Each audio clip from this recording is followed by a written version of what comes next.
Hello, everybody. Welcome to Rambling RunOff. I am your host, Robert Rios, as always, bringing to you the hottest sports topics of the past week or so, as always. And once again, joining me virtually in our virtual studio, Mr. Daniel Tom. Say what's up. Hey, people. Another week, another episode of the Rambling RunOff. Happy to be back. Yes, of course. And as always, we're going to be giving to you what is important in the sports news world. And Daniel, what do you think has been going on that's important this week? We had a very wild championship Sunday in the NFL. Super Bowl's coming up, so I feel like that's going to be a huge talking point on this show this week. The U.S. men's national team. Are we in trouble again? I think that's something we should discuss. And a lot of NFL news off the field. So let's throw in some NBA in there and some other sports topics, and I think we're going to have a great show for us. No, yeah, we actually have a full lineup of things to talk about. I'm a little bit worried that we're going to take 3 hours today, but I think we should be fine. No, it's not what the people want, because no one's in their car or sitting down for 3 hours just going to listen to us just not ramble, but jamble on about nonsense. Look, people will sit in their car and listen to Colin Cowherd for 4 hours on the Colin Cowherd Show. What makes you think they don't want to listen to two college graduates just ramble on about sports for 3 hours? The difference between us and Colin Cowherd is that Colin Cowherd will have Antonio Brown on his show, and all we got is Robert. I'm not giving out T-shirts yet. Giving out T-shirts. And Cowherd gets paid. We don't. We do it because we love what we do. Yeah, exactly. We don't get paid yet. Yet. But yeah, we do got, we've been mentioning this whole time, we got a full deck of stuff to talk about. But first off, Daniel, how you been? What's going on? Things are really well. Been working a lot. Called some great games this past week. Have some more coming up in the coming weeks. And I get to do this show every week. Other than that, no complaints. How about you, Mr. Rios? How have you been doing? Nothing much. Just working, trying to watch some sports. And yeah, I mean, luckily there's a lot of stuff going on, so I could read whatever, watch some highlight videos, watch some commentary, and had helped me catch up on what's going on and let you people know what's going on as well. I feel like we're doing our audience a service by enlightening them on our knowledge of what we know. Old school journalism is what I like to call it. Journalism is not dying, folks. No, it's not. It's just now we're talking into your car or your radio or your phone. Exactly. But yeah, I mean, nothing much, but we're moving on. Life is good. But how about we bust open this can of worms and start talking. Let the rambling commence.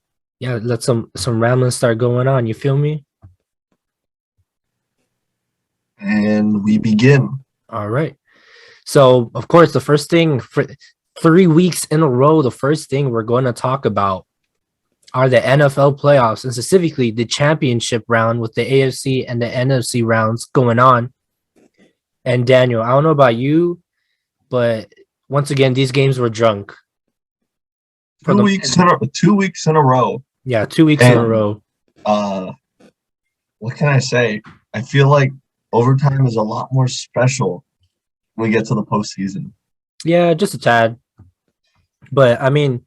we still have a lot to cover before we even get to how this game ended.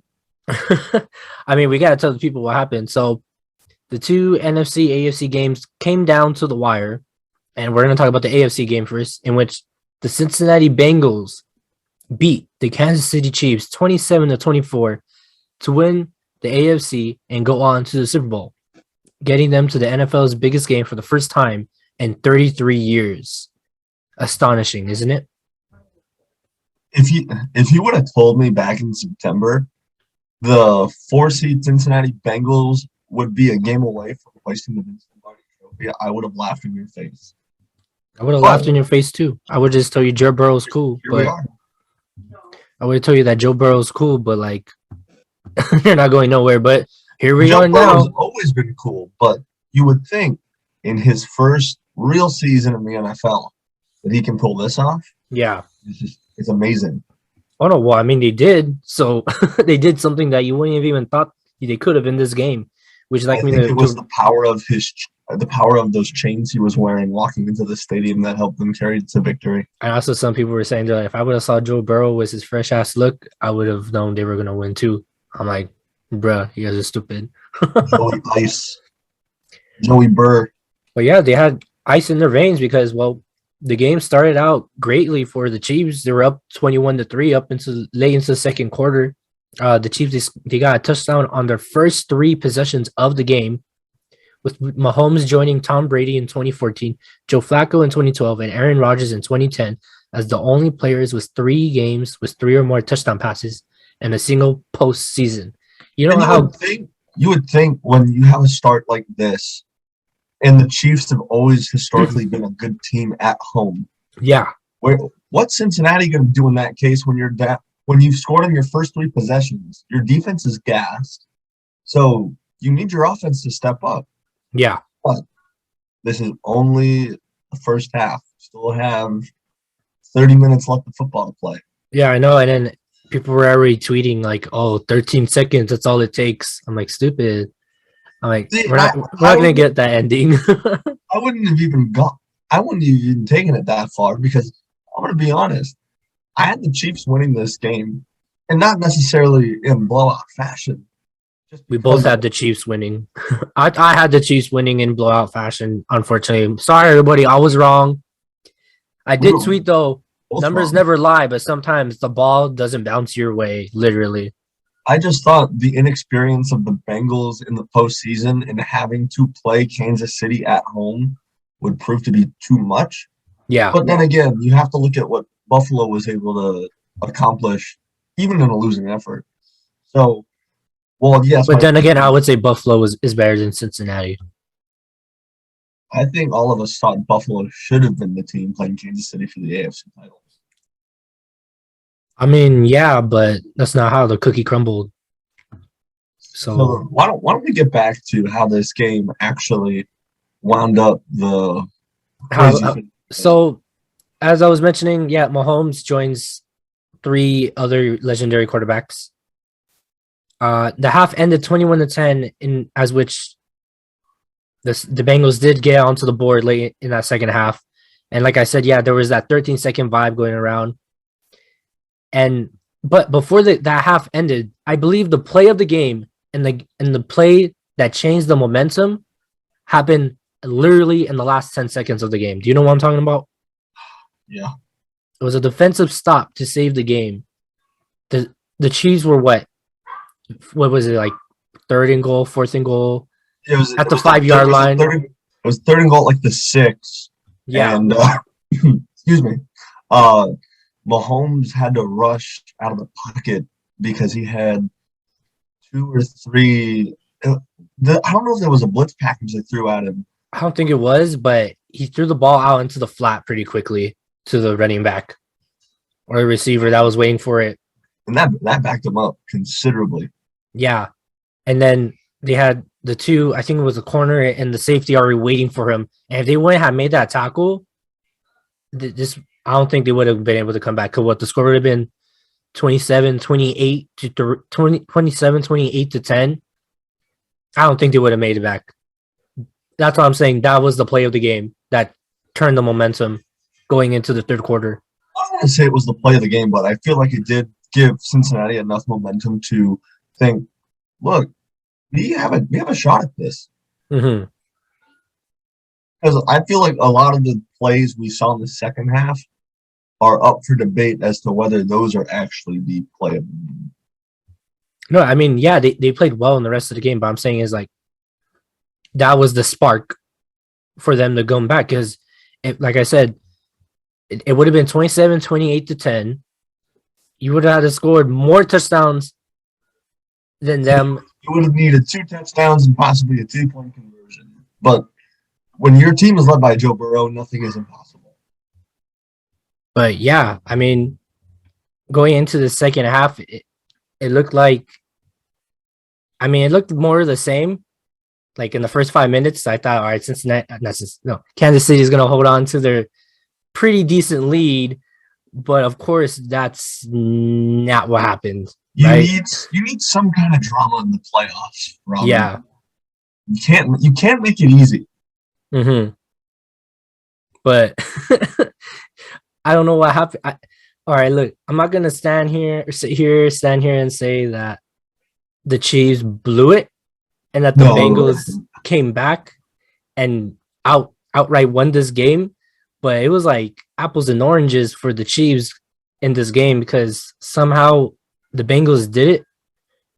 You know, I do feel like the Chiefs let their foot off the gas and their offense just collapsed. I just feel like an entire different Kansas City team came out of the locker room in the second half because you could tell Cincinnati was feeling it the minute they stepped on the field in the second half. Mm-hmm. As soon as they were able to cut that lead, not even in half, but to a one-score game, you knew they would have somewhat of a shot to at least come back and win this ball game. No, yeah. I don't know. Like, I feel dumb because I'm like, well, if the Chiefs do what they did last week and just run up the score, the Bengals won't be able to catch up. But I feel like what happened was the Bengals playing decent football were able to just put it all together and scramble around like they were playing backyard football, and that's how they got it done. Because it's not like it wasn't pretty football, but also, like I said, the Chiefs did pull their foot off the gas pedal, and Mahomes started making mistakes. Because let me see, if we go over some of the stats for Mahomes, 26 of 39, 275 yards, 3 touchdowns, and the 2 interceptions, which did cost them. But he also did have a fumble, which was recovered by them. But he was scrambling around like crazy. And then another thing too, his QBR, which at some point I believe was like at 100 and something, you know, they clocked it officially at 98.0.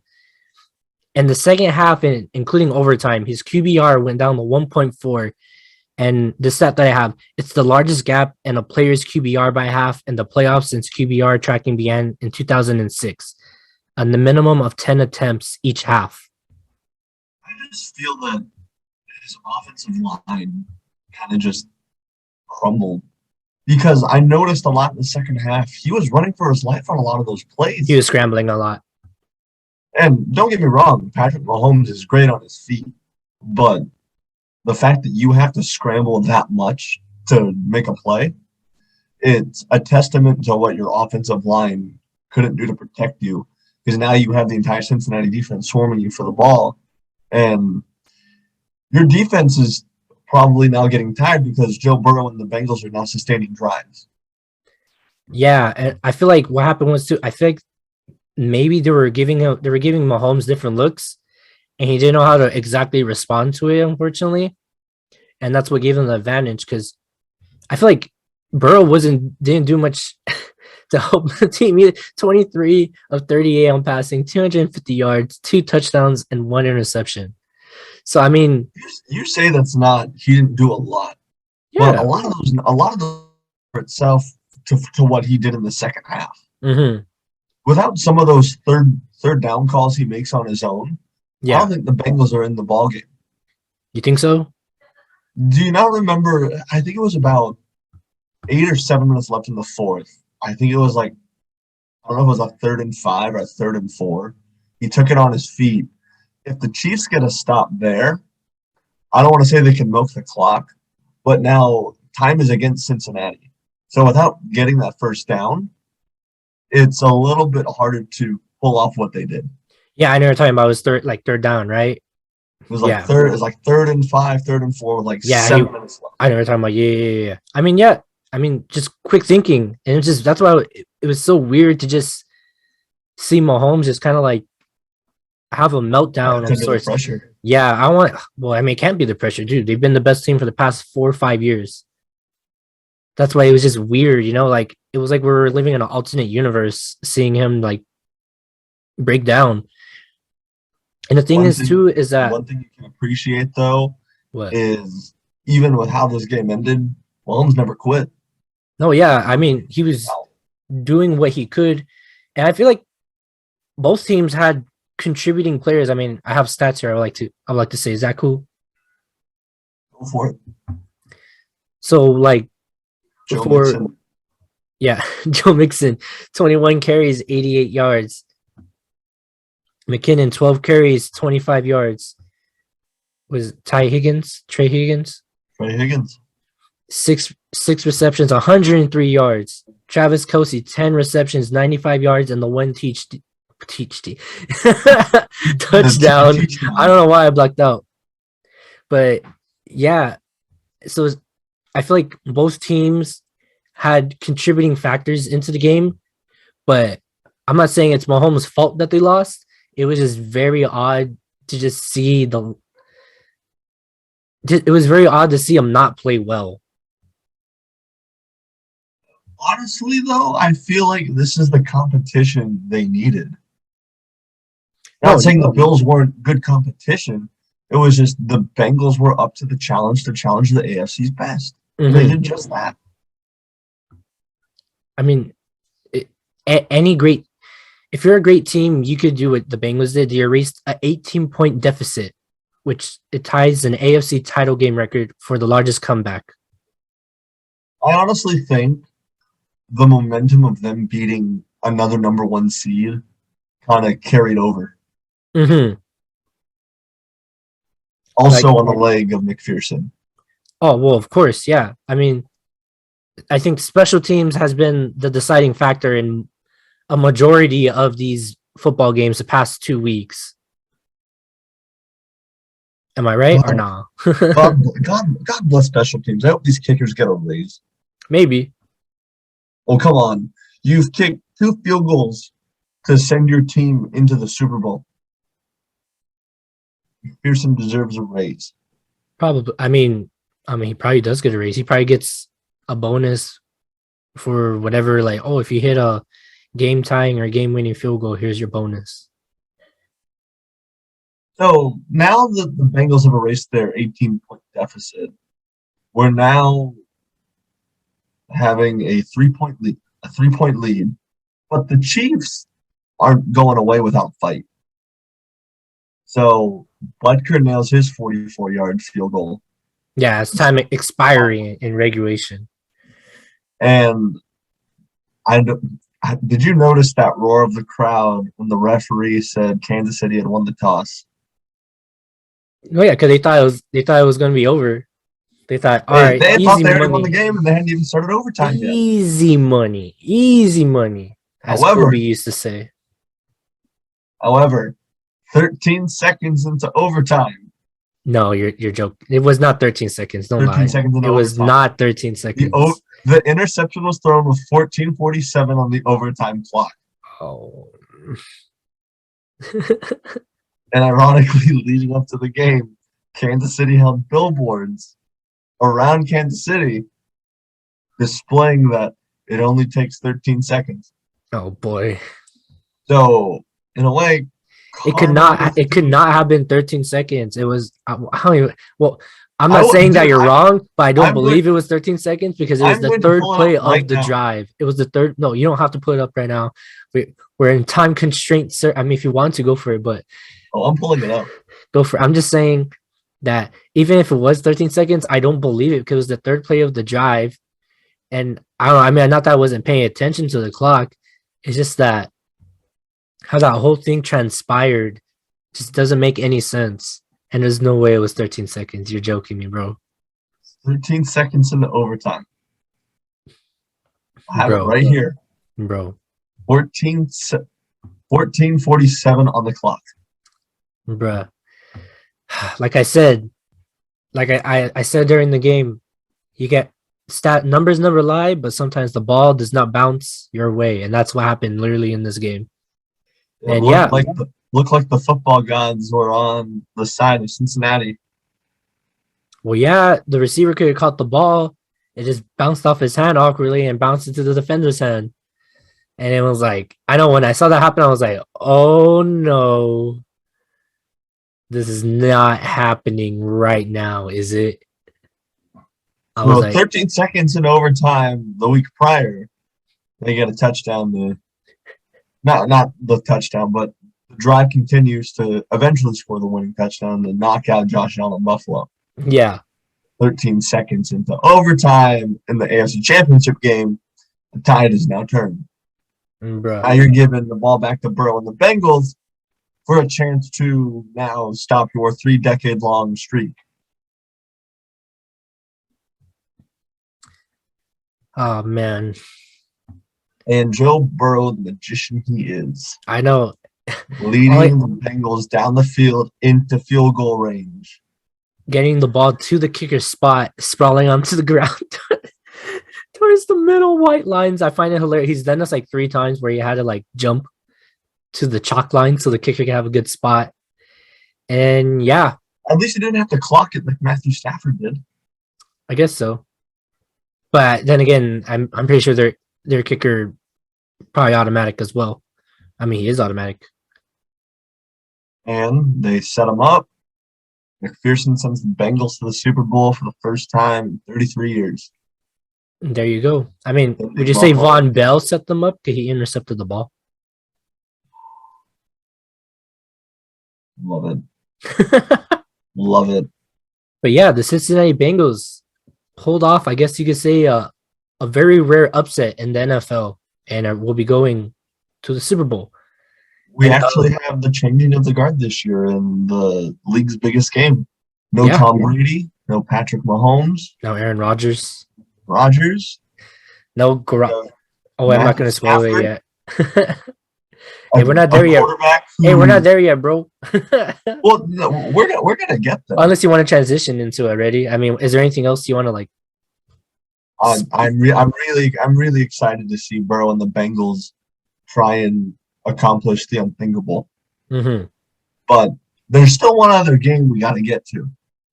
Yes, of course. And would you like to introduce this game? Let's just set the stage.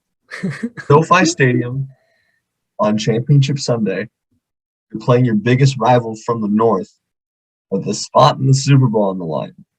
Now, take that all away. You played the same team in Week 18 with them fighting for their playoff life. You drop that game in overtime. This same team goes to number 1 seed Green Bay and knocks them out. Oh, what do they want to do? They want to beat their division rival to go play in a Super Bowl in their stadium. But there's a lot leading up to that. So, Robert, I'm going to let you start this off. Well, just to give you guys what happened, the Los Angeles Rams defeated the San Francisco 49ers 20-17 in somewhat dramatic fashion as well to the AFC game. And the Rams are your NFC champions. And is it okay to say they're going to the Super Bowl, even though they already are at the Super Bowl? Yes. Is that appropriate? Just because with the way a lot of this game was played, you didn't know if the Rams kind of ran out of gas right at the end. Mm-hmm. Because a lot of what they did in Tampa, you didn't know if they were going to be able to pull off for a second week. Yeah. I will say the game was kind of slow for both. Yeah, I mean that first quarter was 0-0. Atrocious. It was 0-0. I mean, yeah, kind of like what was the first drive that the Rams had? They marched down all the way into the red zone.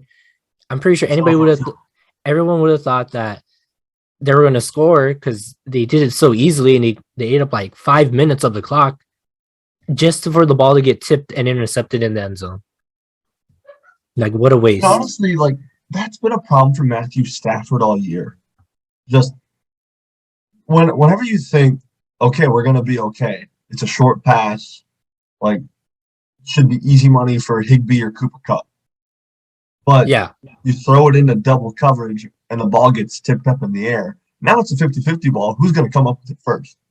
And when you look at plays like that one in the end zone, and then you look at Stafford overthrowing his receivers, you're wondering, is this really the dude that's about to potentially take us to a Super Bowl, and we are going to have to deal with something worse. Well, because he has to warm up, is what I've I noticed. wouldn't even say he has to warm up. This has been a problem he's had all year. And I even told you last week, I'm like, if the Rams are going to win this game, they got to clean up their mistakes. And here's the funny thing. It wasn't even the offense that got him the game. The defense stepped up when it mattered. Mr. Donald and I'm forgetting his name. Von Miller. Yeah, Von Miller. And he really Donald really wanted this. He wanted this win. He wanted this dub. I think after coming up short in the Super Bowl in 18, I think a lot of those players that were on that team then wanted this a lot more, especially now that they're playing at home. And they have a better quarterback. But now we can see how this Rams defense is going to stack up to a Joe Burrow run offense. Yeah. And I really think that the ball really is going to be flying on this night, just because both offenses are very high octane. Yeah, because for me, it was a nail. This game, it was a nail biter because both teams didn't score in the first half. The second half ended up finishing with the Niners up 10-7.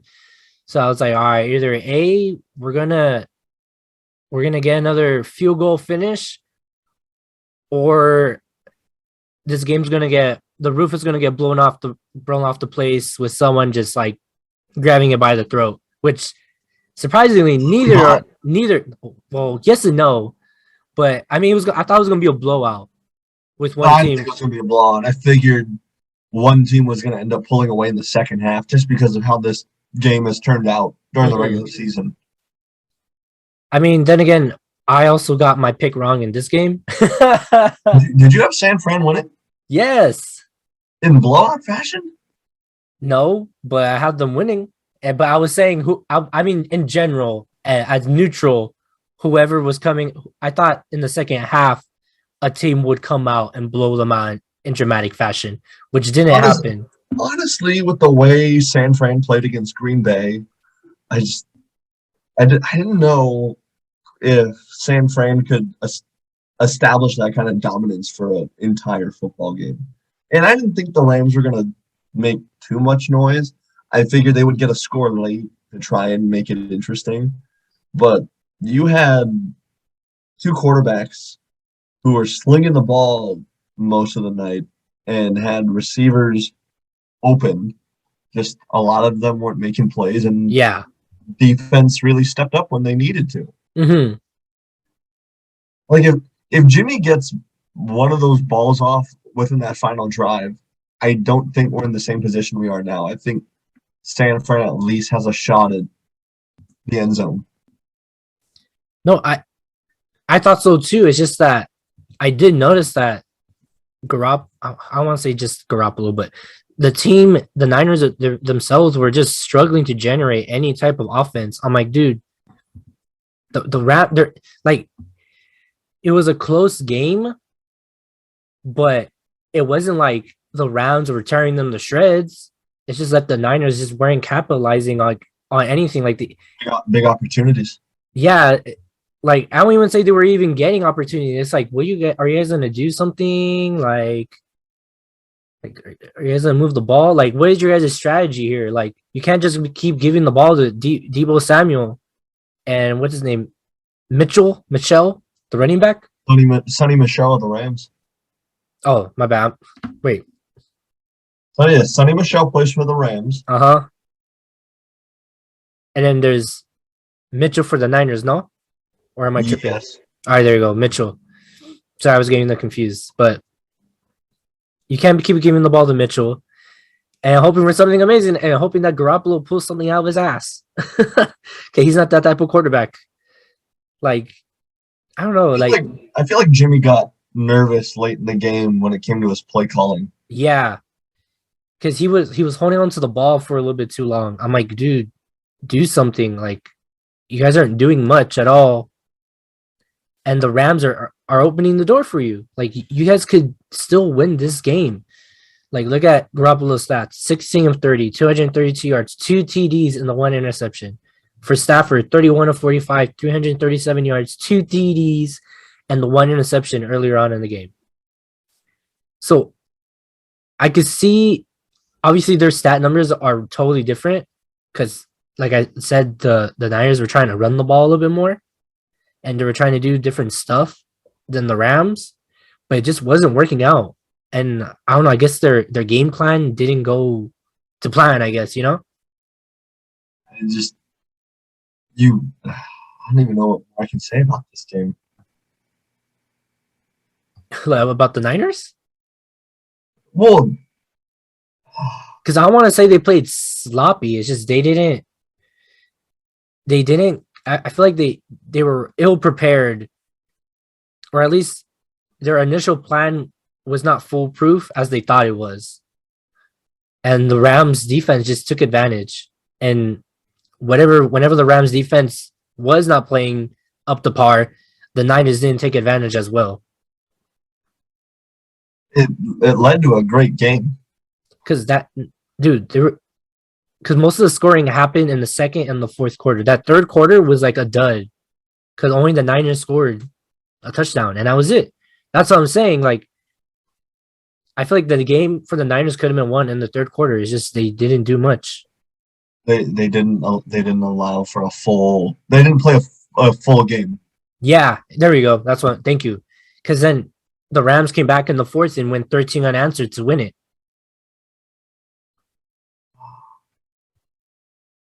Playoff football. What can you say? This shit makes no sense. But just to give everybody some more stat lines, Deebo Samuel, 7 carries, 26 yards. Cam Akers, 13 carries, 48 yards.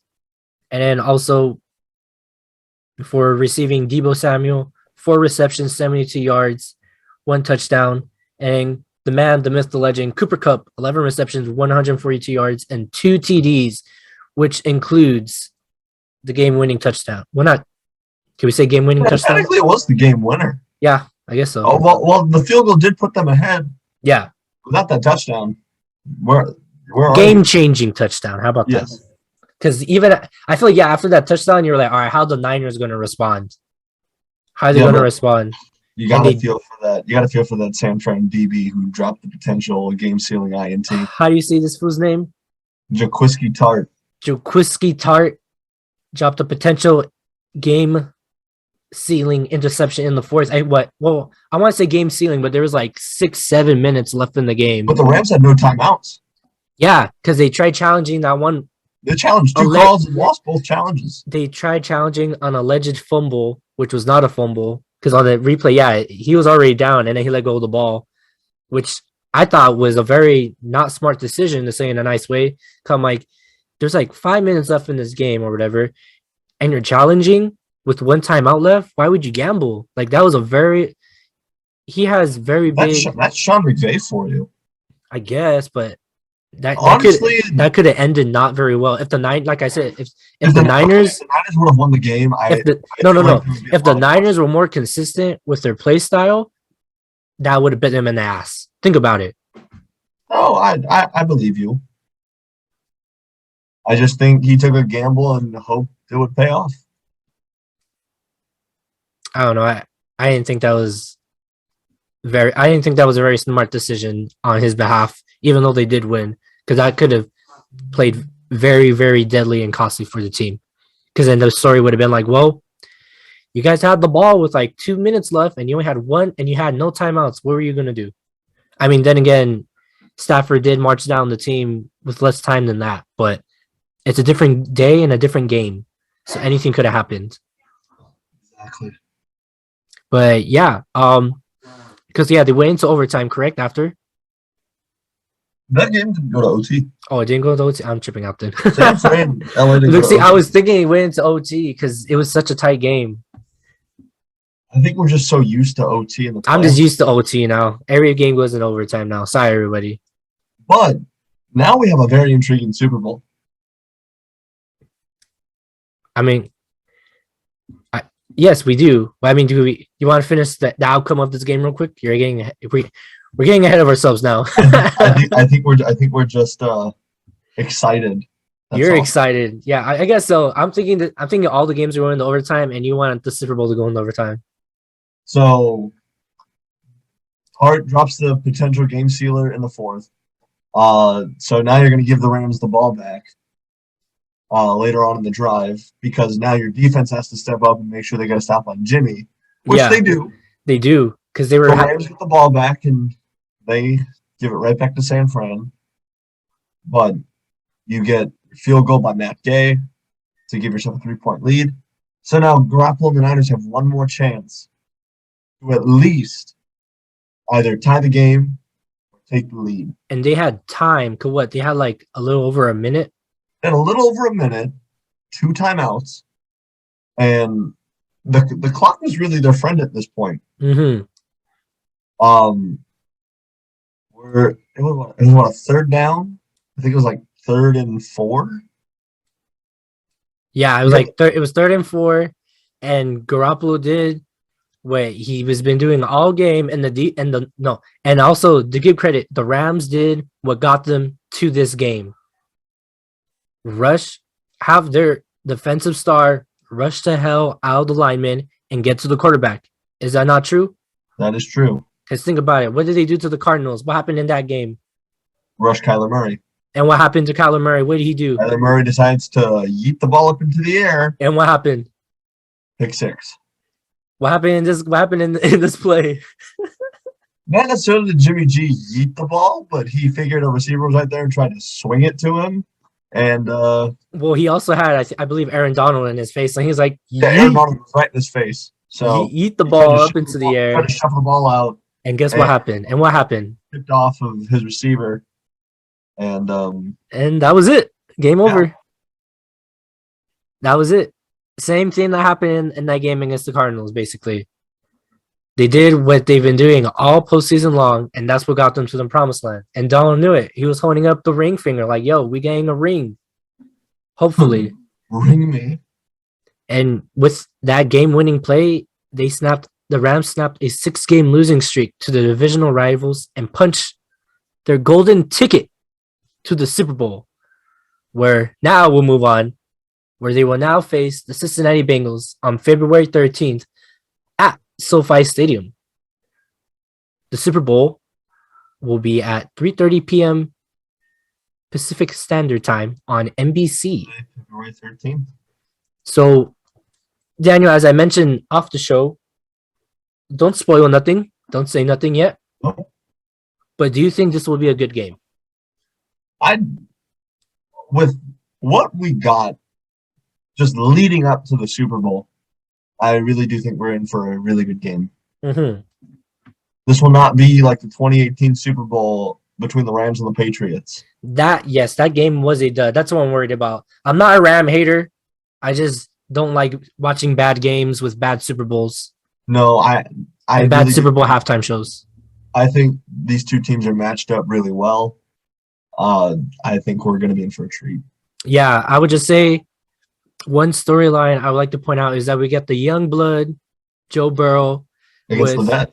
Yeah, literally never been to the Super Bowl. He's never been. I don't want to say he's never been, but he's never been to the playoffs. He's never been to the NFC Championship game. Actually, no. Maybe no. I'm going to have to stop you there. He's made it to the playoffs with the Lions, just never won a playoff game. I know, but I say he never been to the NFC Championship game either. Well, okay.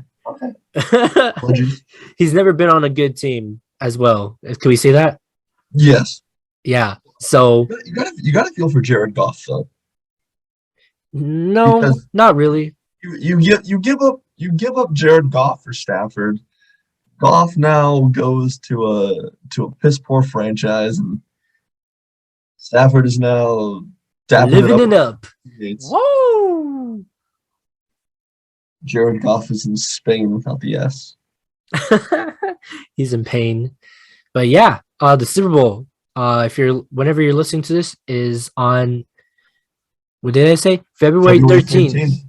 Sunday, of course. So get your popcorn ready, get your nachos with cheese ready, go have your barbecue. Or if you are going to watch the Super Bowl, just, I guess, crack open a cold one. Or don't watch the Super Bowl, but you can do whatever you want. Shall we cut off my legs so we can get some Super Bowl tickets? Bruh, I'll give you my arm. Look, my legs are already banged up enough. I mean, we could probably get good money for my legs for 2 Super Bowl tickets. You're gonna be a bionic man. Look, I'm already bionic man with my current legs. You're gonna give away your body to science. Yes, give my body to science to watch the Rams in the Super Bowl. Bruh. But yes. So, I mean, I think that covers everything, hopefully. Sunday. So why don't we transition from the hand egg to... whoa. Before we move on, just let everybody know, you're forgetting one thing. As per usual, I know we haven't done one in a while. Hopefully, fingers crossed, God willing, we will have a podium show for the Super Bowl. How's that sound, Daniel? Hope everyone's schedule lines up. I hope so too. I think that'll be a ESPN First Take kind of episode if we get that pulled off. No, yeah, of course. But yeah, hopefully we get to do that. But yeah, what were you saying before that? Would you like so why don't we transition from the hand egg to real football? World Cup qualifiers. What's real football? Tell me, Mr. Real Football.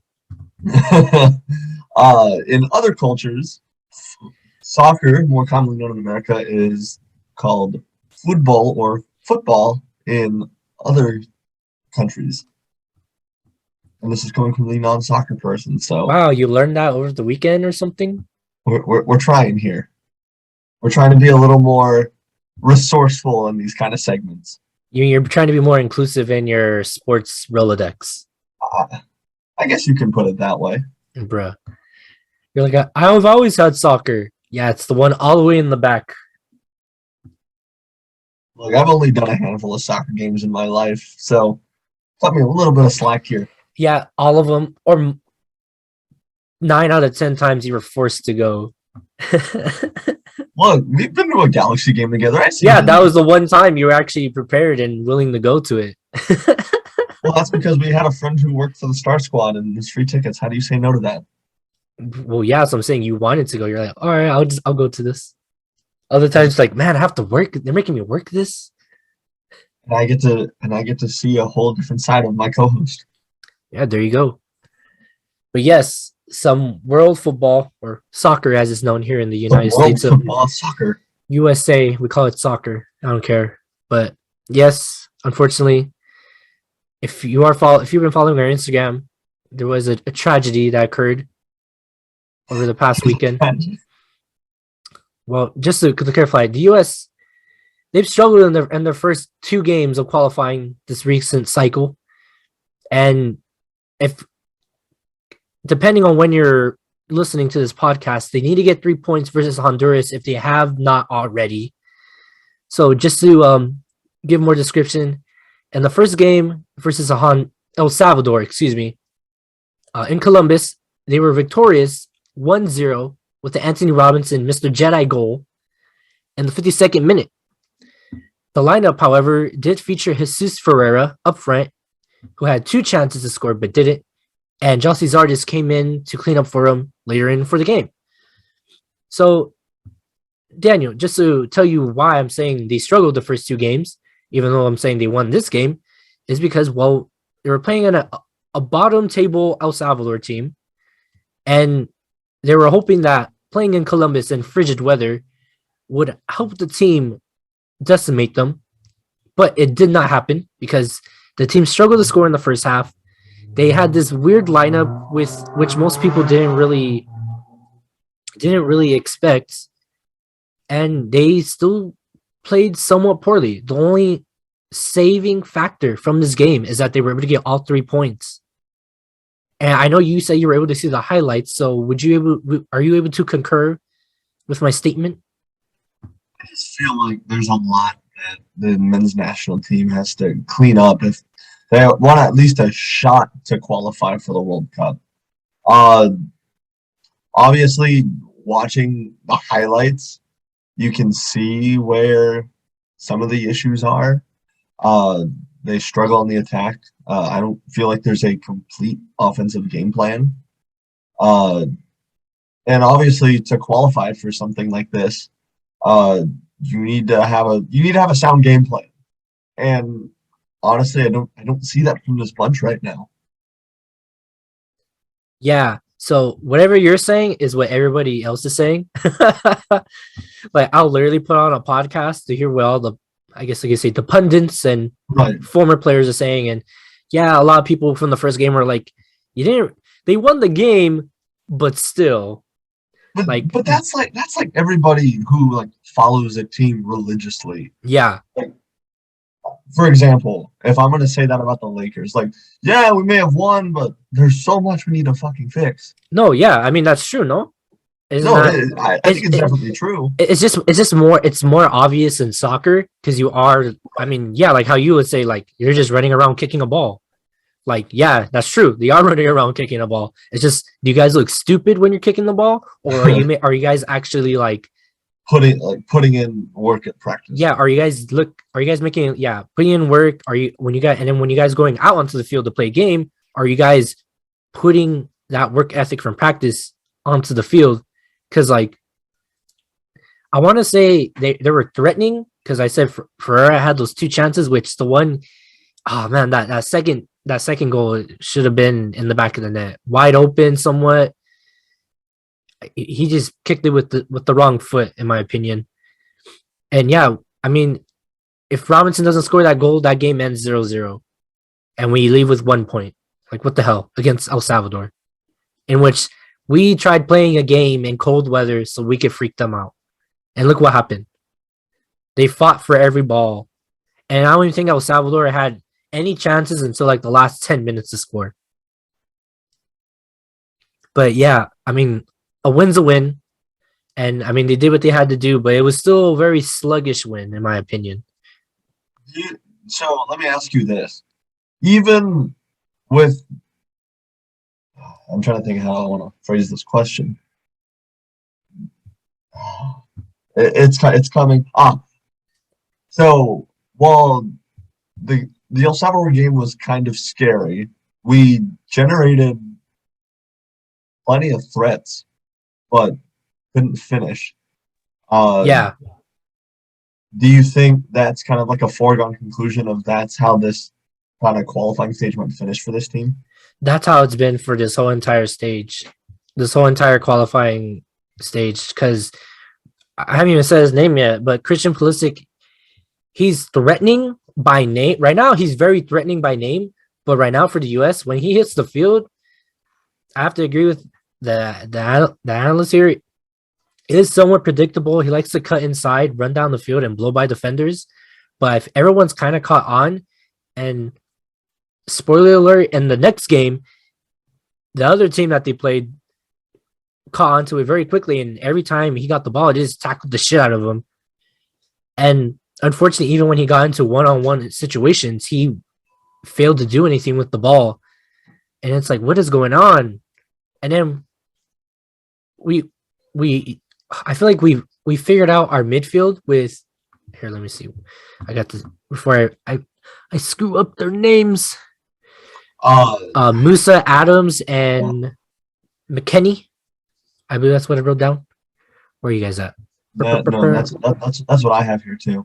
Yeah. So yeah, Yes. Adams, Musa, and McKennie. That's a good solid midfield right there. So I feel like that's the only shining light from the El Salvador game.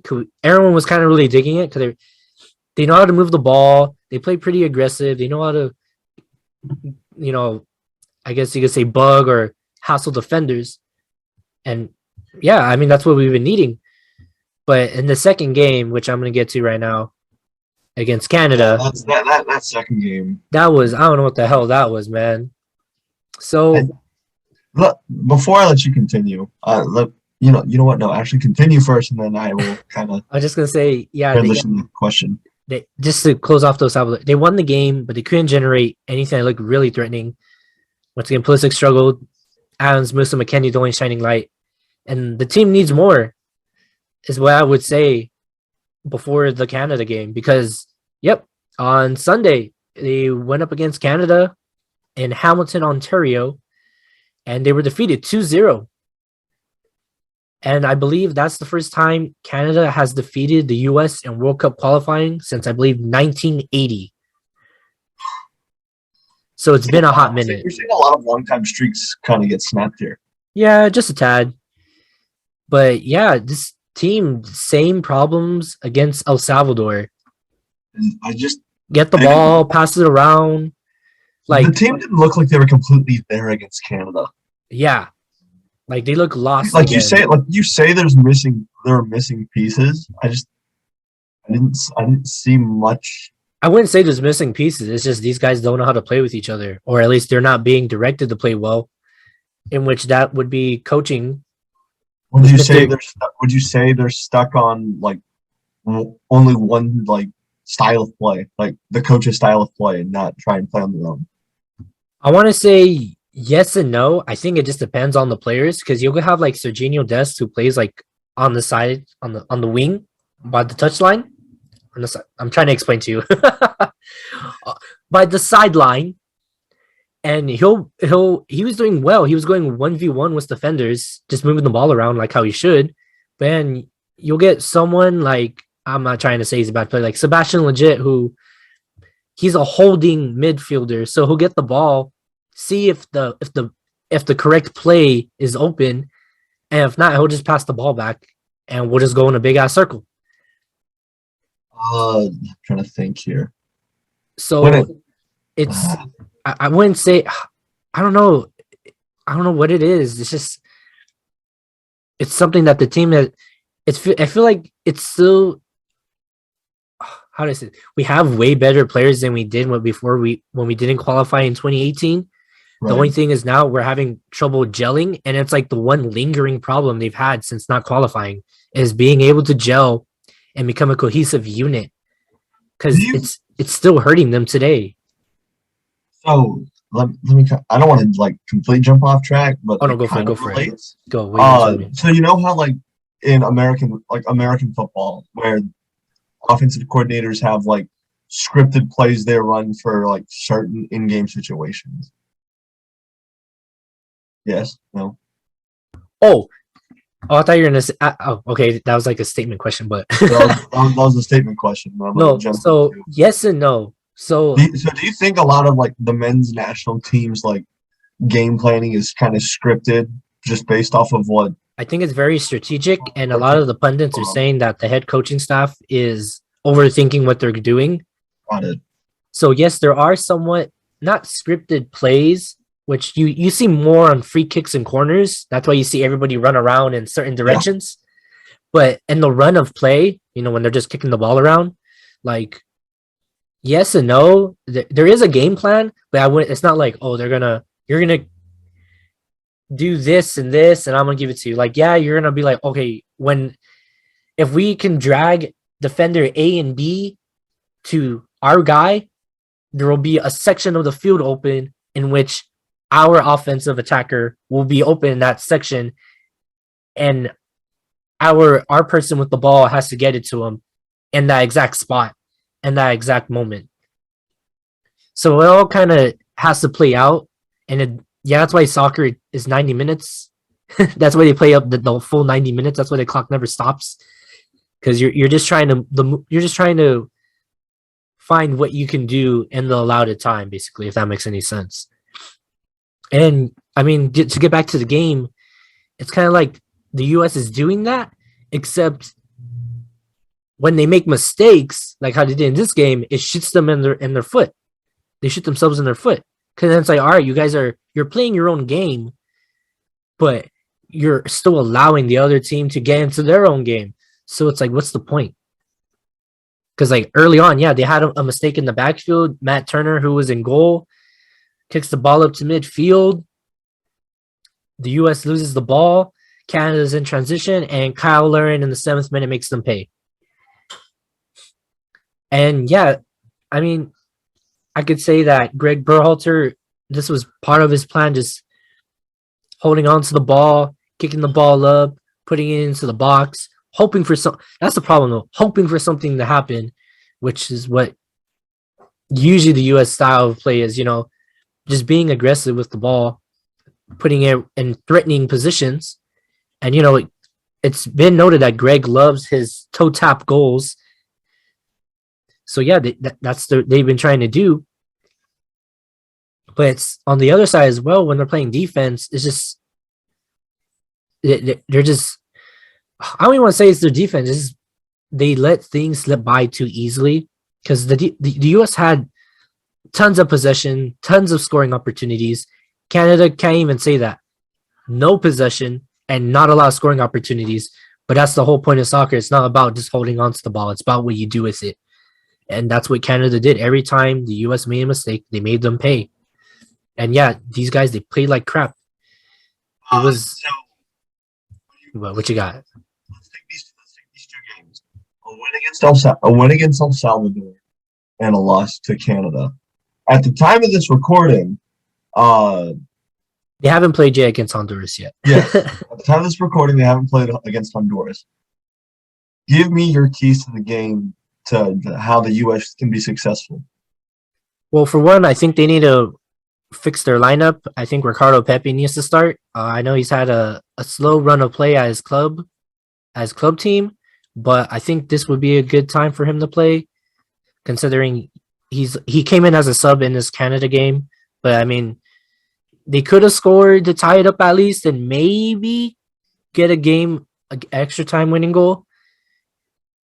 But I think he needs to get a start and maybe sit Pulisic down because I know he hasn't played at Chelsea, but you had to give him his opportunity, his dues with the US team, and I would say he is the best player on the team. But as of right now, it's the last game before they take another break. Maybe bring him on as a sub, and we'll see where we go from there. But as of right now, they need to mix some stuff up with their lineup, and I think Greg needs to just relax with his tactics. Do you think the U.S. gets it done? They have to. They're playing here. There's no excuse. Hey, just because we're playing here don't mean anything.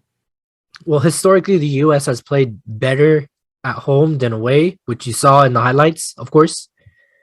And yeah, dude, in the Canada game, that last 20 to 10 minutes, they were playing desperate, which you want to see them. I mean, why didn't you guys do this the other hour and a half of the game? But then the last 5 minutes of the game, instead of playing desperation, they were playing like shit. Like they were playing careless. Like, all right, we're just going to kick the ball.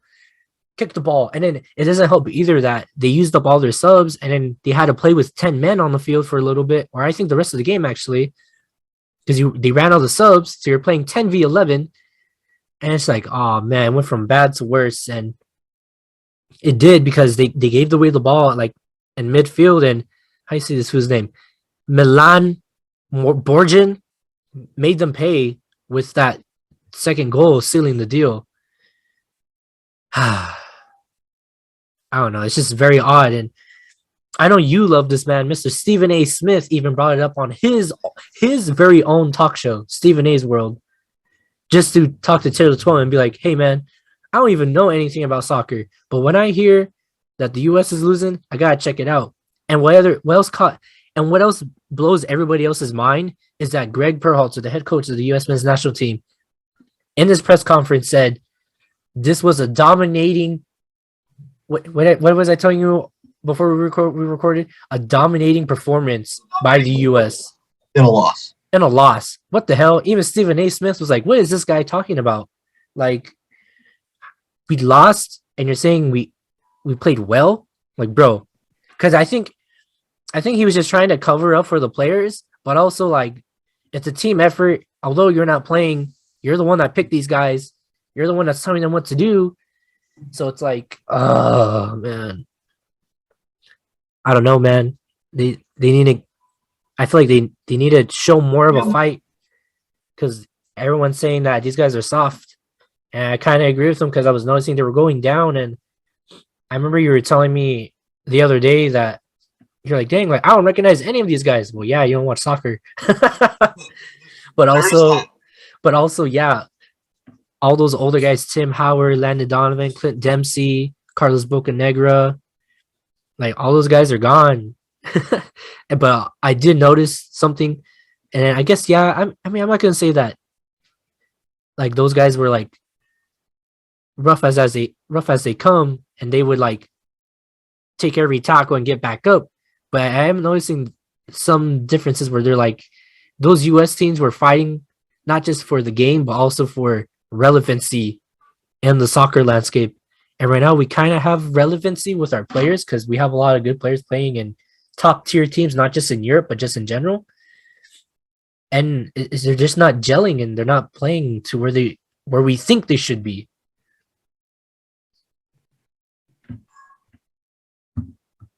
It's just U.S. men's soccer has changed so much.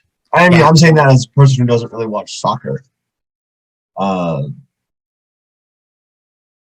really want to see this team do well, and I'm hoping today that changes. But there's still what you said, 3 more games they gotta play. Yeah, after this Honduras game, we're gonna go on break, and then they're gonna go. They're gonna play Mexico, Costa Rica, and what was the other one I was telling you before? Panama. So those should be fun games as well. I mean, where I can get into them now because there's still a little bit of a little time away. So I got them right here. So they play away to Mexico on March 24th, home to Panama on March 27th, and they play away to Costa Rica on March 30th. So as of this recording, once again, the game against Honduras has not occurred yet. Hopefully, if you're listening to this, they are winning or they won because they really need this win. And they just need to get it together. So let me just put up the standings here very quickly. And it's just funny too because they're playing 3 cold weather games. They're officially going to play 3 cold weather games. Play a cold game in Columbus, a cold game in Canada, and they're going to play another cold game in St. Paul, Minnesota. That makes no sense. Just scheduling tactics. Yeah. And just to let you guys know, the rankings at the moment of time of this recording, Canada has 22 points in first place. The USA still in second with 18, but they are now tied with Mexico, who is in third. Panama in 17th, and Costa Rica was 13 points in 5th. If you have to know, it's the round. No, yeah, they should get 3 points they should get 3 points in their next game against Honduras. Because it's 18, 19, 20, 21. I mean, just to at least keep themselves in the running. If they lose and even draw, they're in trouble. They might be in trouble. I mean, I'm not gonna be out here and say that they're desperate, but they just need to show. They need a more consistent showing out there. I mean, you could essentially drop from 2nd to 4th. Yeah, that's the problem. Well, hopefully, they need to get their act together. Is there anything else? They need to get their shit together. I guess you want to be more explicit like that. But I think that's everything I have on the team. I don't know. Is there anything else you would like to add? Any opinion? I think I've said my piece. I think I've said more than my piece. Me too. Because if not, I'm just gonna be complaining, and that's not what I want to do. Because that's not what this team has to do. Can't just be complaining about gibberish. But yeah, are you ready to move on in our programming here? Let's move. All right. So we got everyone's favorite small time portion of the show, the warm up. And today's warm up portion of the show, and Daniel alluded to it very early on in our show, in our podcast episode here. We're talking about some NBA trade deadlines. How's that sound? I mean, there's not a whole lot, but the trade mail changes every day. We had discussion meetings. You said, hey, let's do NBA. I'm like, all right. But yeah, I mean, just to help get everybody a little situated on what's going on in the NBA. I mean, in the trade deadline world, because there hasn't been a lot, but you know, there's a potential there can be a lot. Yes.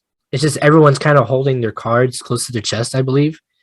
Because I could run you. I'm gonna tell you. I'm gonna tell everybody the list of official trades or attempted trades that have been going around, and they do involve some big names. It's just that no one's pulling the trigger.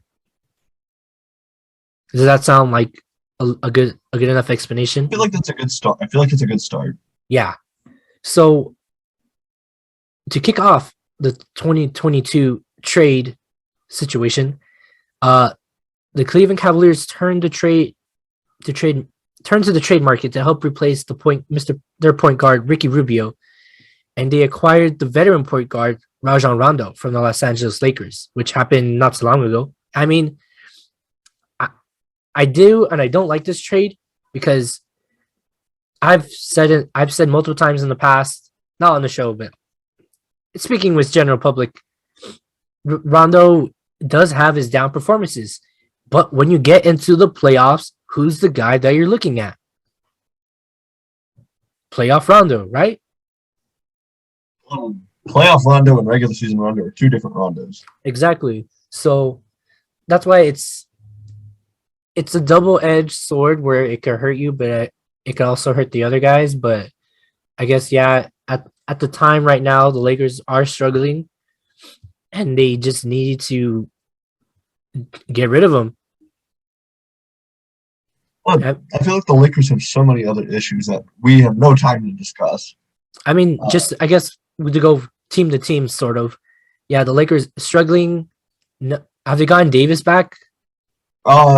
Just recently, actually. Yeah, he went down with the injury. Russell Westbrook hasn't been playing well as of late, and to my knowledge, nobody wants him because it seems as though his stock has, for some strange reason, dramatically dropped. I mean, he played well with the Rockets. I don't understand how your trade stock just dies at a team. Yeah, I know. Yeah, he's not playing well, but it's not like we got Russell Westbrook for a bag of chips. Yes, but it's not and everyone else is making fun of us because now we got the shit end of the deal. I guess so, but like it's not. I'm pretty sure if you dump him on a shittier team, he will be your guy. Oh yeah, for sure. But now you're playing with LeBron, Carmelo, AD. But you also have a bunch of young talent like Stanley Johnson, Malik Monk. That's true. Names you don't really talk about all that often. Yeah, I know, but like they're NBA superstars. They need to be playing at a high level, and that's why I'm like, he's a high level superstar, and you're telling me that he's at the low ranks of the trades. With the way he's been playing. Yeah, I know, but I'm saying if you put him on a different team, like. But see, even if you put him in like a smaller market, like if you say you traded him back to Washington, I think you would still be putting up the same numbers. No matter where you put him, it's a personal thing with Russ. Yeah, I guess so, but I don't know, man. It's just weird for people to say that no one wants him. And he needs to work on his game first before he becomes serious about wanting to play somewhere else. Yeah. So, moving on, is that okay? No, go ahead. The Atlanta Hawks traded Cam Reddish to the New York Knicks for Kevin Knox II, and a swap of former first-round draft selections.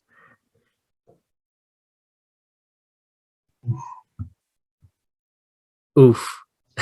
No big names there, I know. A name that I do know, however, there was a deal made between the Denver Nuggets and the Detroit Pistons involving Bol.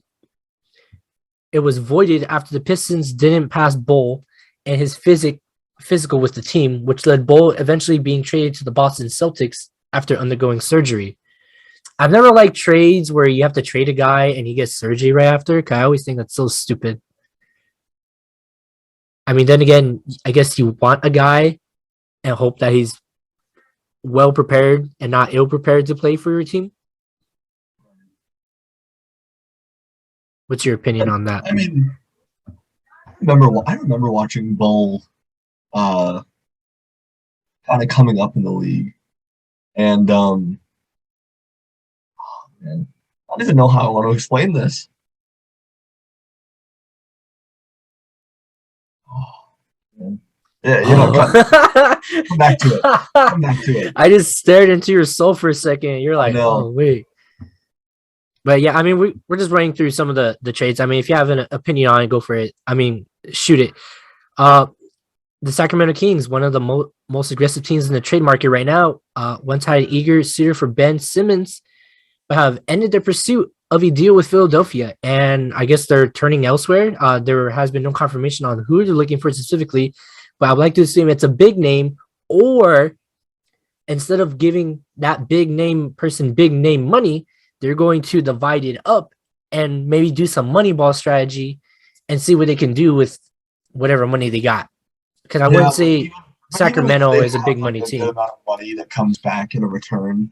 Yeah, I think you should hold on to that for some like draft night trades or something. because like, who was the last like big name to play for the Kings? Was it Boogie? I think it was Boogie. Because I have not seen or heard anything interesting come out of Sacramento for a hot minute. Yeah, no, I think Boogie was the last like big name that come out of Sacktown. Yeah, But then again, Sacramento hasn't been anything relevant since 2001. So ha, that's messed up. hey, I just said they had Boogie Cousins, and you're telling me they haven't done anything since 2001. They really haven't. The last Bro. time Sacramento was actually relevant was when Vlade Divac was still playing. What the hell, dude? You're tripping. Ever since they lost to the Lakers in that Western Conference final, they have never been the same. Dude, that's messed up. I'm speaking facts, though. I know, but like, damn, I feel like you have something against them. And I don't. Looking at the standings, the Kings are third to last place in the Western Conference. Yeah, I rest my case. All right. Moving on. Mr. James Harden, who plays for the Brooklyn Nets, has been a hot commodity for trades, but they do not want to get rid of him because he is a very good player. What do you think about that? Repeat yourself one more time. You cut out. What, I cut out? Yeah, you cut out on my end. I said James Harden, he's been a hot commodity in the trade market, but they don't want to give him up. What do you think about that? He's not going nowhere. Come on. You're playing with KD and Kyrie. You really going to leave? Yes, because he wants to be the star, the focal point. Yes, but you're playing on a super team. Yes, and the super team has lost 5 straight as of this recording. But the best chance of him getting a ring is if he stays. I mean, didn't they just play the Suns, and the Suns are like on an undefeated streak? Yeah, no, the Suns have now won 11 straight. There you go. So I still think their best chance of getting a ring, or best chance, Harden's best chance of getting a ring is staying in Brooklyn. I suppose so. I mean, he was also good on the Rockets. Yeah, but did he ever get the Rockets past that 3-1 advantage? No. Yeah. No supporting cast. That was before Westbrook, wasn't it? Yeah, I think yes and no. He wasn't there, and then he was there. Because Westbrook was still on the Thunder at the time, wasn't he? When the first time the Warriors and the Rockets played each other? I think so. But I think they did play. I don't recall. Sorry, everybody, but I don't recall exactly if they were able to play. I think they did for a bit. But well, no, James wanted out of Houston after everything with Westbrook. Yeah. And then remember when he got fat? Or allegedly he got fat? Oh, yeah. They were like, there's that video where Harden was doing warm-ups, and they're like, dang, it looked like Harden ate a pre-game snack. Strip you feeding him too well. Dude, that was messed up. But I think he's in good shape. He's been playing well, so I don't think. Yeah, I mean, I don't think the Nets are gonna give him up. It's a logical return for Brooklyn if they try to trade him. I don't know. You would need some kind of decent return to trade Harden. No, yeah. Like, I mean, unless they just want to get rid of him for salary cap. Well, I mean, even for yeah, I would say the fact that you're paying for what, 2 or 3 All-Stars now? Yeah. Two and a half. You have your part-time player. I'll never understand why Brooklyn never went back on that. It just showed them how weak they really were for winning. I mean, they're desperate. I guess. But hey, everyone has their personal opinion and their personal lives. So if Mr. Kyrie would like to continue doing that, then let him do so. He has the right to do so. For you know. So then, when you hop off the trade block, there's still a lot more fun left in the NBA. I know. Oh yeah. Wait. What we got here? I know we brought up the Suns a little bit before. Are you thinking what I'm thinking about? I think we're thinking the same thing.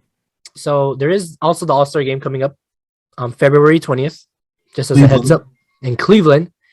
And the Suns, as we aforementioned, undefeated streak, and that would be due to Mr. Monty Williams, the head coach. He will be coaching Team LeBron. What happened? Monty's done a fantastic job with that group in Phoenix since he took over. Oh yeah. As of right now, they have the best record in the NBA and are off to their best start in franchise history through the first 49 games of the season. And I'm not even saying that because of the supporting cast they have and Devin Booker, Chris Paul, DeAndre Ayton. It's just he's really gotten that team to work together, especially after what happened last year, losing in the finals to Giannis and the Bucks. I really do think this is like the Phoenix revenge tour. I think so too. The only thing is, though, don't do what the Warriors did and win 70-something games and then blow it in the end. I mean, I wouldn't say they blew it in the end because I hate saying they lost to a good team.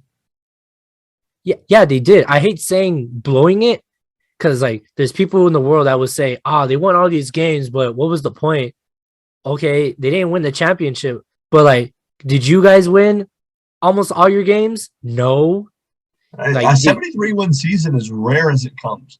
And they still won like what, 2-3 championships? Yeah. In that span. So you can't tell me that the Warriors were not the best team in that span. They built a dynasty. Yeah, I know. Yeah, they didn't win the championship that year, but what about the other times? They won it, and you could say that 73 winning season was like sprinkles on top of the dynasty. Just for fun. I mean, they're still going strong now. I mean, they're not on a revenge. The Warriors are not on a revenge tour. They're on a comeback tour. There's a difference.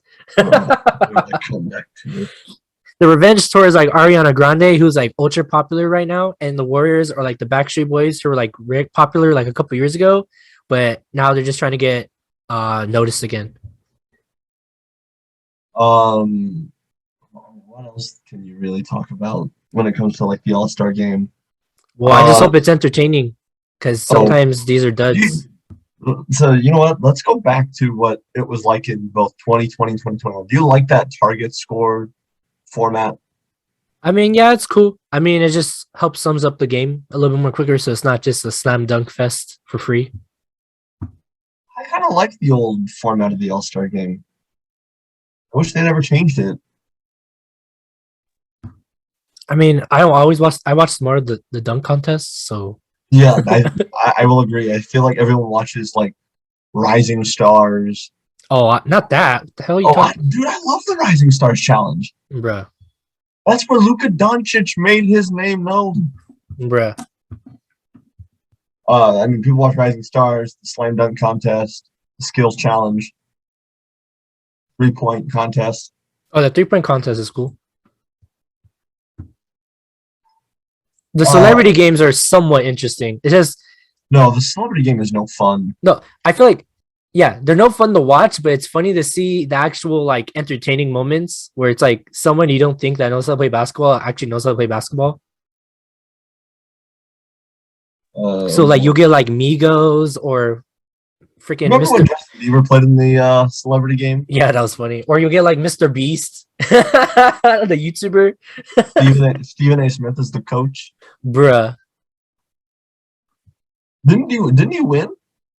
I think so. Well, I don't know. Maybe not, because he doesn't gloat about it. So I remember the video when he was being introduced. He was walking out with his swag, and I'm like, watch this dude lose the game.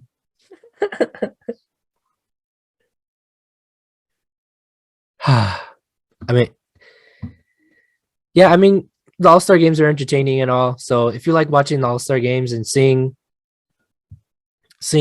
those teams play against each other, I believe now they're like more charity game based, no? Yeah, so if you like watching for fun, go check it out. It's on February 20th on TNT. I don't think there's a time set for it yet. I think it's 8 o'clock Eastern. You think so? I think it's 8 Eastern, 5 Pacific. Let me see. The events. This is the 71st NBA All-Star game, by the way, and they're celebrating their 75th year of NBA basketball. Yeah, the game is on. Oh, they haven't announced the game time yet. Yeah, let's see. Oh no, I found it right here. February 20th. TNT. 8 p.m. And So 8 p.m. Eastern, so 5 o'clock Pacific. yeah, 8 p.m. and the coverage on TNT begins at 6 p.m. Eastern, 3 o'clock Pacific. We have to make sure we get it for our West Coast listeners. Yeah. So yeah, I mean, is that all our NBA trade / All-Star news we had to talk about? I think we've really hit everything. All right, for sure. And now, everybody, from the warm-up, we're now going to the rundown. Are you ready? Let's run. All right, we're gonna run. Dude, I can't even run for shit. I can't run no more. But anyways, we got the rundown. We got any quick hot take topics that we didn't really get to in the rest of the show. So first off, can you answer me this question, Daniel? Is Tom Brady retired? Yes or no? Yeah, I think he's done. He's given 22 years of his career. I think Giselle wants him at home. I mean, did he officially retire? Yes. Okay, cool. Because it was reported by everyone's favorite ESPN NFL Shefty. Adam Scheffner at it again. Shefty. Reported that Tom Brady was going to retire, and then everybody went to a frenzy like, "Oh, how sad! We lost a great one." And then like 2 hours later, the Bucks were like, "Whoa, whoa, whoa, whoa, whoa! He hasn't told us anything. No one has said anything. What's going on?" And then it was reported that Tom Brady contacted the Bucks to tell him, "Well, I haven't made a decision yet, but okay." I honestly think the decision was made. He wanted to just announce it at the right time and didn't want anybody else to break it. Yeah, I think it was just one of those things where the news finds out before. And at this moment, yeah, I guess Scheffner with his questionable sources, blew the whistle and he tweeted out the tweet. Hey, I think Tom wanted this announcement to be his own. Yeah, and he kind of ruined it for him. And I think that's what happened with the Aaron Rodgers situation as well, to the point where Aaron Rodgers got fed up. He said, "You want to know what? Screw you. I'm not retiring. I'm not leaving the team. I'm playing with the team, and we're going to win the whole damn thing." I mean, unfortunately, that's not what happened. But San Francisco has entered the chat. But I mean, like, just for context, Adam Scheffner also reported during the NFL draft that Aaron Rodgers and the Green Bay Packers were no longer in relations, and Aaron Rodgers was going to be leaving the team. And no one was sure what was happening, and even Aaron Rodgers never wanted to declare. Yeah. So it's not like, so everyone was like, this is probably going to be another Aaron Rodgers situation where it's not true. And he's just trying to be a whistleblower, but I guess not. Yeah. Tom Brady has he retired like the next day. Officially. It's like when I think of Tom Brady and I think of that sequence from SpongeBob. I think SpongeBob's moving away and Squidward goes up and like, "Oh, I'm going to miss you." And he's walking back to the house. And it's like, boo hoo. Boo hoo. Squidward's in his house celebrating. With like techno music. Yeah. I know what you're talking about. It was the Colts that tweeted that. The Colts did that. Bruh. They're like, you're taking attention away from Manning. I'm like, bruh. But yeah, Tom Brady, former Tampa Bay quarterback of the Buccaneers. Tampa Bay Buccaneers, has called it quits.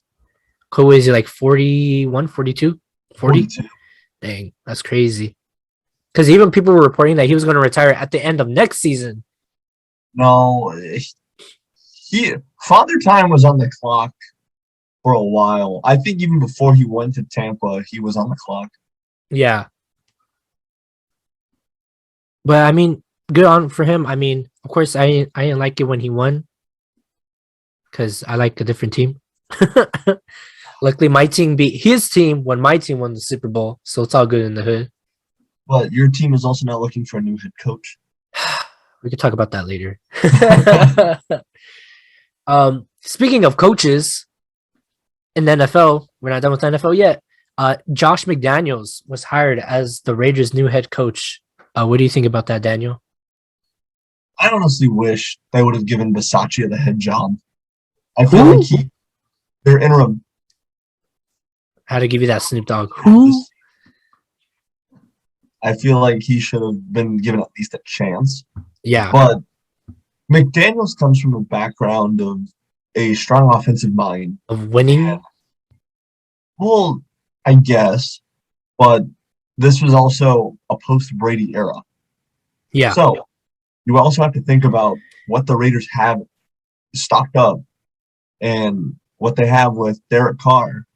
I think they can do things. How soon?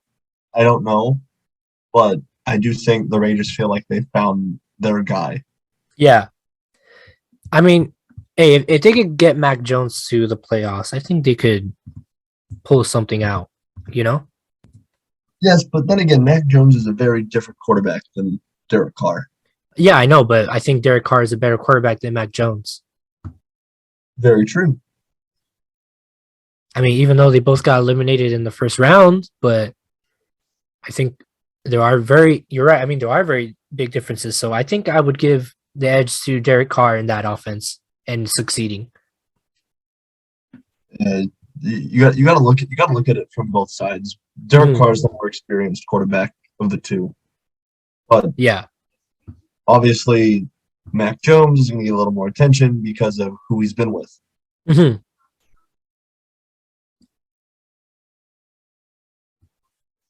And other NFL news. And somewhat more serious news, which we won't go too much into detail as the news is still pretty fresh. Brian Flores, former head coach of the Miami Dolphins, is suing the NFL and 3 teams as he's alleging racism and hiring practices. So, sorry, my dog is upset if you could hear them. So it seems as though I guess he's probably gone around to teams recently, he doesn't feel he was given proper opportunity on getting hired. I mean, this was bound to happen, no? In a way, you can kind of look at this to where Flores is now sacrificing his entire career to fix a long-standing problem in the NFL. Yeah. How many black coaches have you seen in your lifetime? We watch college football, so we've seen a lot. But it's overall, not many. I think the last head coach I remember was Lovie Smith of the Chicago Bears. That's true. But all power to Brian Flores for trying to fix a systemic problem in the NFL. Mm-hmm. I obviously hope for the best in a situation like this. Yeah. But no change is going to happen without stuff like this coming forward. So yeah. I hope for the best for all parties involved. So he is suing the Dolphins, the Broncos, and the Giants, alleging discrimination regarding his interview process with Denver and New York, and his firing last month with Miami. So and now you have stuff coming out like Hugh Jackson, who was with the Browns at a time. They were basically paying him to tank. Mm-hmm. I mean, that's why I thought it was very odd that he got fired because, yeah, they didn't make the playoffs, but it's not like They started out slow. They almost made the playoffs. They were playing not lights out. They played good enough to almost get them into the playoffs. I'm like, wouldn't you think that But you got to remember, the NFL is a business. yeah. So if it's not fitting the business model, they're going to make changes. He got fired despite them recording the Dolphins' first back-to-back winning season since 2003. And look, the NFL is a crazy and weird conglomerate. Yeah, so I'm looking up more information. One part, just to give you a small detail on this, he said with the Giants, he got interviewed just for the team to be compliant with the rooting rule, which requires teams to interview minority candidates for the open positions. And you have Belichick sending him that text. I don't know if you saw the screenshots of the text. No, but what he sent? So apparently Belichick sent Flores a text thinking he got the job with the Giants. When apparently that text was meant for Brian Dabble. So run Brian. Bruh. And that's where this whole kind of lawsuit kind of stems from. This is dumb. Just to wrap up this topic, this isn't the first time this happened. There is, I'm saying this off the top of my head. ESPN did like a very small interview with this man, an Asian man, who he said he went to go interview with a few NFL teams, and not that NFL teams are not looking for black coaches. The problem is they made it a priority. And what happened with this man was that when he went to go interview with the teams, he was told by one team in particular that he's not the right racial diversity that they're looking for. So I feel it's good that the league is trying to help diversify their coaching staff, but then you have situations like this where the teams are just doing it for fun or they're trying too hard. And it's like, huh? It's like, why can't we just pick people based off of their resume? You feel me? Yeah, but that's not how the world works sometimes. If this is true, if what Brian Flores is saying is true, then yeah, like that's unfair. A lot of these places look at a complete background. So yeah. So, would you like to move on to our next rundown topic? Let's go. In slightly less serious news, the NFL Pro Bowl will be happening this February 6th at 3 p.m. Eastern on Sunday. This February. Well, we're in February. Yeah, but you're saying like it's gonna happen later this month. All right, this month, February 6th, 3 p.m. Eastern on ESPN. So if you're interested, as well as the NBA All-Star Game, we got the Pro Bowl, in which you can see in your greatest quarterbacks of this generation with Russell Wilson, Kirk Cousins, and Mac Jones, or see Deontay Johnson and Najee Harris. I don't know, I'm just naming a few people. I don't know. You go see Javon McGrave, Devin White, Stephen Gilmore, Anthony Winfield. You know, a lot of good players on these teams. So, I wish Tom would have played in the Pro Bowl. Who? I wish Tom Brady would have at least played in one more Pro Bowl. Nah, he's good. So what else we got here? The MLB, they might count the spring training. Look, we're already at that point. Yeah, they're supposed to start like February 16. Look, we're 2 weeks out. At this point, we're at an impasse. I don't think we're gonna have spring training. Yeah, I don't think so either. Because the Grapefruit and the Cactus League are supposed to start February 26th. Yet the calendars are still saying they're gonna happen, and the commissioner hasn't really said nothing yet, and so they're running out of time. And they've met recently. Buddy, we're out of time. They're out of time. So when they have when they have their press conference, their scheduled press conference to I guess lay out some details on the lockout on February 10th, he's gonna have to say something because just to give some more insight, they've had conversations, they've had meetings with the Players Association, but they've been heated convos allegedly. So yeah, let's see how this all goes. I think this is gonna crash and burn, in my opinion. Baseball fans deserve better. Yeah.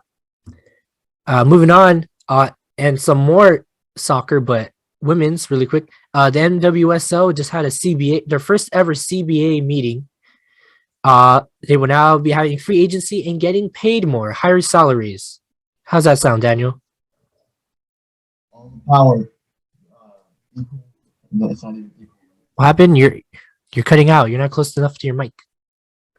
No, I was saying it's not there equal rights. It's not equal rights, equal fights. It's women's sports have always been seen as like secondary. So the fact that this is happening, a big step forward. Yeah, just to give you some context. I mean the league is still young. I do know for a lot of the big name players that the U.S. soccer the U.S. soccer organization, the same one as the men's.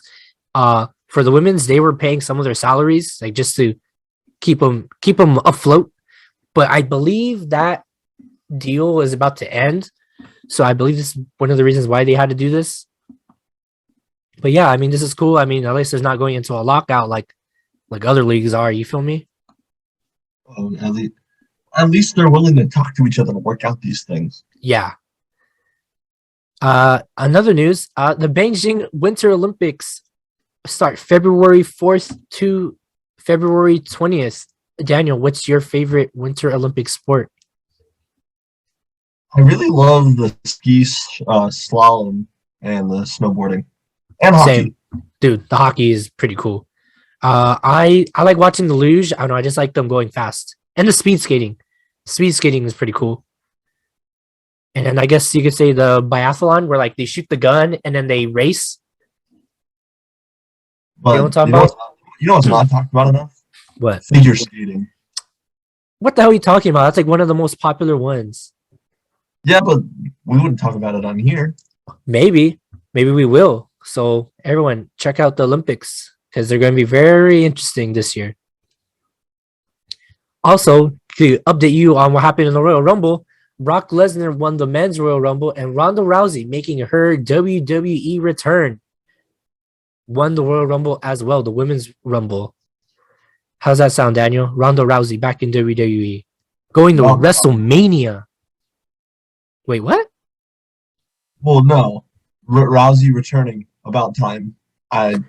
It's not the same. It's not the same. Yeah, it's because very quick. It's because when for her first run, she was supposed to be a face, like a good guy, but everybody hated her because they know she was just there for fun and not to help the wrestling industry. So they just kind of ignored her or booed her, and she didn't like that. I think they told her, when you're a good guy and you go to your home city, they cheer for you. That's not what happened when she came to LA. She got booed. But yeah, hopefully as a bad guy now, she will have a better time. Because she's not a bad performer in the ring. It's just the crowds don't react well to her. And they also didn't react well to Brock Lesnar because he technically lost his belt. And before the night was done, and for him to come out as number 30 as the final competitor in the Rumble, that was very anticlimactic. Do you feel me? Well, if I would have watched the Royal Rumble, I'd be able to tell you. Well, I'm telling you because he lost his belt later on before in the night in the match card, and now he has an opportunity to win back a belt, which is stupid. It's like, bro, so you made him lose his belt just for him to give him another opportunity to possibly win it again. Great. And we have a very interesting last topic here. I know. I mean, do you want to top it off? I never thought I'd see the day when the beautiful field at the LA Coliseum gets turned into a racetrack. But apparently that's happening this weekend. What a real racetrack. They've had racetracks there before. Sorry to cut you off. It's been nothing of this caliber, though. But NASCAR, America's other favorite pastime, that's not baseball and or football, hits Los Angeles for the first time this weekend as NASCAR's Clash hits the field of the LA Coliseum. Catch that at 3 o'clock this weekend on Fox. It's so weird. I've seen rally car, I've seen like dirt trucks, and I've seen like motocross at the Coliseum. But that's different. That's dirt. This is full on asphalt. You gotta remember the years those X Games were at the Coliseum. The Moto X. Yeah, exactly. That's dirt. This is cement. And the difference between rally car and NASCAR is that although it's a very small track, they still can hit up to 80, 100 miles per hour. So let's see how this goes because it's a very small track. I might actually tune in and see how this goes. Dude, same, because I want to see how this ends up. But is there anything else you would like to add on in our rundown here? I believe we had a lot of stuff to talk about today. Yeah. So another long show. Really do think we covered everything we needed to this week. Yeah, of course. That's what we're here for. Any final thoughts, Rios? Nah, I think I'm good. I just hope we have time for that podium show. Well, we got calls to make, and hopefully some scheduling. Oh yeah, scheduling is a big part of it too. But yeah, is that our show for today? I believe that's our show. All right, I guess we're gonna have to start queuing up that music. Go, bro. I'm telling that to myself, everybody, by the way. Thank you for listening to Rambling Runoff once again. If you're listening on YouTube, please hit that subscribe button. And and also hit the like button. Don't forget that. If you're on Spotify, give us a follow. Yeah, like and subscribe. If you're on Spotify, give us a follow.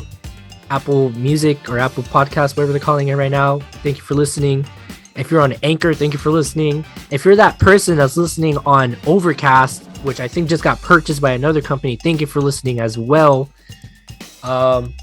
If you want to find more from us, you can find us on Twitter at @OffRambling on Twitter. On Instagram, find us at Rambling Runoff. Once again, we're on TikTok as well now. I don't know what we're going to post in there, but we're going to post something. If you want to find me on Twitter at Robert RRY. Daniel, where can they find you? You can find me on Twitter at @TheRealDPTom. Yes. This was our show. I'm Robert, and that was Daniel. See you guys next time. Peace out.